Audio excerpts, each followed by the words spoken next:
ಅಲ್ಲ, ಈಗಾಗಲೇ ನಮ್ಮೆಲ್ರಿಗೂ ಗೊತ್ತಿರೋ ಹಾಗೆ ಹಿಂದೂ ಸಮಾಜೋತ್ಸವ ಕಾರ್ಯಕ್ರಮ ಇಡೀ ರಾಜ್ಯದಾದ್ಯಂತ ಸುಮಾರು 1500 ಕಡೆ ಹಿಂದೂ ಸಮಾಜೋತ್ಸವ ಕಾರ್ಯಕ್ರಮಗಳಾಗ್ತಾ ಇರ್ತಕ್ಕಂಥದ್ದು. ಇದರ ಮೂಲ ಉದ್ದೇಶ ಏನು ಅಂತಂದ್ರೆ ಹಿಂದೂಗಳನ್ನ ಒಗ್ಗಟ್ಟು ಮಾಡ್ಬೇಕನ್ನುವಂಥದ್ದು, ಹಿಂದೂಗಳನ್ನ ಸಂಘಟಿತರನ್ನಾಗಿ ಮಾಡ್ಬೇಕು ಅನ್ನುವಂಥ ಉದ್ದೇಶ ಇಟ್ಕೊಂಡು ನಾವು ಹಿಂದೂ ಸಮಾಜೋತ್ಸವ ಕೆಲಸ ಮಾಡ್ತಿರ್ತಕ್ಕಂಥದ್ದು. ಬಹಳ ವಿಶೇಷವಾಗಿ ರಾಷ್ಟ್ರೀಯ ಸ್ವಯಂ ಸೇವಕ ಸಂಘ ಕಳೆದ 100 ವರ್ಷ ಬಹಳ ಪ್ರಮುಖವಾಗಿ ನಾವಿಲ್ಲಿ ಗಮನಿಸಬೇಕಾಗಿರ್ತಕ್ಕಂಥದ್ದು ಏನು ಅಂತಂದ್ರೆ, ಒಂದು ಸಂಘಟನೆ 100 ವರ್ಷ ಅದು ಪರಿಪೂರ್ಣಗೊಳಿಸಬೇಕು ಅಂತಂದ್ರೆ ಅಷ್ಟು ಸುಲಭದ ಮಾತಲ್ಲ. ಯಾಕಂದ್ರೆ ಅನೇಕ ಎಡರು ತೊಡರುಗಳು ಸವಾಲುಗಳು ಸಂಘಕ್ಕೆ ಬಂದಿತ್ತು. ಈ ಹಿಂದೆ ನಿಷೇಧ ಮಾಡಿದ್ರು. ಈ ರೀತಿ ಅನೇಕ ಸವಾಲುಗಳನ್ನ ಸಂಘ ಎದುರಿಸಿ ಇವತ್ತು ಬಹಳ ಸಮರ್ಥವಾಗಿ ರಾಷ್ಟ್ರೀಯ ಸ್ವಯಂ ಸೇವಕ ಸಂಘ ಕೆಲಸವನ್ನ ಮಾಡ್ತಾ ಇರ್ತಕ್ಕಂಥದ್ದು.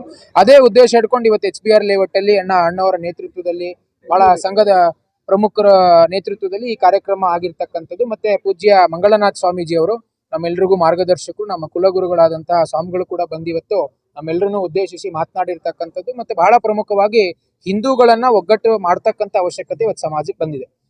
ರಾಷ್ಟ್ರೀಯ ಸ್ವಯಂ ಸೇವಕ ಸಂಘ 100 ವರ್ಷಗಳ ಹಿಂದೆ ಪೂಜ್ಯ ಡಾಕ್ಟರ್ ಜಿ ಅವರು ಈ ಸಂಘವನ್ನ ಶುರು ಮಾಡಿದಾಗ ಇದೇ ಉದ್ದೇಶ ಇಟ್ಕೊಂಡು ಶುರು ಮಾಡಿದಂಥದ್ದು. ಈಗ ನಮಗೆ ಸ್ವಾತಂತ್ರ್ಯ ಬಂದ್ರೆ ಸಾಕಾಗೋದಿಲ್ಲ, ಆ ಸ್ವಾತಂತ್ರ್ಯವನ್ನ ಉಳಿಸ್ಕೊಳ್ತಕ್ಕಂಥ ಅರ್ಹತೆ ನಮ್ಗಿರ್ಬೇಕೆನ್ನುವಂತ ಉದ್ದೇಶವನ್ನು ಇಟ್ಕೊಂಡು ಸಂಘವನ್ನ ಶುರು ಮಾಡಿದ್ರು. ಅವರು ಸಂಘವನ್ನ ಶುರು ಮಾಡಿದಾಗ ಕೂಡ ಅನೇಕ ರೀತಿಯ ಸಮಸ್ಯೆಗಳು ನಮ್ಮ ಎದುರಿಗೆ ಬಂದಂಥದ್ದು. 5 ಜನ ಶುರು ಮಾಡಿದಂಥ ಸಂಘಟನೆ ಇವತ್ತು ಜಗತ್ತಿನ ಅತಿ ದೊಡ್ಡ ಸಂಘಟನೆ. ಬರೀ ರಾಷ್ಟ್ರೀಯ ಸ್ವಯಂ ಸೇವಕ ಸಂಘ ಅಲ್ಲ, ಅದರ ಇತಿಹಾಸವನ್ನ ನೋಡ್ತಾ ಹೋದ್ರೆ ಅದರ ಕೆಳಗಡೆ ಬರ್ತಕ್ಕಂಥ ಬಜರಂಗ ದಳ, ABVP, ವಿಶ್ವ ಹಿಂದೂ ಪರಿಷತ್, ಈ ರೀತಿ ಅನೇಕ ಸಂಘಟನೆಗಳು ಕೆಲಸವನ್ನು ಮಾಡ್ತಾ ಇದೆ. ಸೊ ಹಾಗಾಗಿ ಇದರ ಮೂಲ ಉದ್ದೇಶ ಹಿಂದೂಗಳ ನಾಗರಿಕತೆ, ಹಿಂದೂ ಸಂಸ್ಕೃತಿಯ ಶ್ರೇಷ್ಠತೆ ಏನು, ಅದರ ಘನ ಪರಂಪರೆ ಏನು, ಹಿಂದೂಗಳನ್ನ ಯಾಕೆ ನಾವು ಒಗ್ಗಟ್ಟು ಮಾಡಬೇಕು, ಈ ಒಂದು ಉದ್ದೇಶವನ್ನು ಇಟ್ಕೊಂಡು ಹಿಂದೂ ಸಮಾಜೋತ್ಸವ ಆಯೋಜನೆ ಸಮಿತಿ ವತಿಯಿಂದ ಈ ಕಾರ್ಯಕ್ರಮಗಳನ್ನು ಮಾಡಿರ್ತಕ್ಕಂಥದ್ದು. ಸೊ ಮುಂದಿನ ದಿನಮಾನಗಳಲ್ಲಿ HBR ಲೇಔಟ್ ಇವತ್ತೇನು ಬೆಂಗಳೂರು ಕೇಂದ್ರದಲ್ಲಿ ಈ ಕಾರ್ಯಕ್ರಮವನ್ನು ಯೋಜನೆ ಮಾಡಿದ್ದೇವೆ, ಹೆಣ್ಣೂರು HBR ವಸತಿ ಕಡೆಯಿಂದ ಈ ರೀತಿಯ ಕಾರ್ಯಕ್ರಮಗಳು ಹೆಚ್ಚೆಚ್ಚು ಆಗಬೇಕು.